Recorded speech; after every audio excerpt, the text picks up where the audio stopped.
Greetings and welcome to Fossil Fighters Revived, a massive thought experiment focusing on an ideal fourth title to the DS game series Fossil Fighters.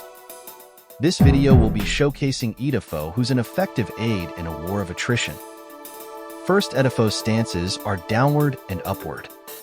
Given that Edapho comes from Champions, its class was decided to be an all-around class, more specifically not quite a fully defensive Vivasaur or a support class. One of my only personal gripes with Champions is the lack of uniformity in LP pools in relation to a Vivasaur's size class.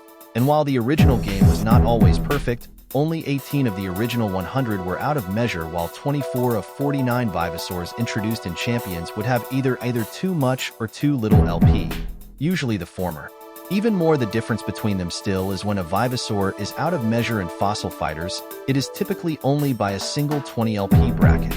Whereas in Champions, the medium-sized Tanstro has as much LP as the already overstuffed T-Rex and the small Titanus having more LP than Gorgo. Although this has left me reducing Edapho's LP noticeably, and I have raised its base defense as a small compensation.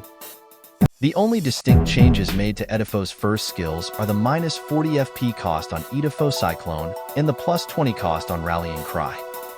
Apart from the simple choice of skill cost in the first two options, Edapho Burst grants the option of spread damage, which cannot be stopped by status removers and could be difficult to heal one at a time. And then there's Harden as an alternative to Rallying Cry.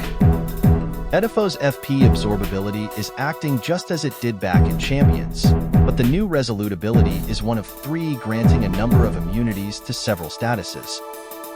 Edapho lacks any trace of its own, and my choice of Super Fossil would have to be either a Silver Body for more turns to apply poison, or maybe a Silver Arm if wanting to spread damage.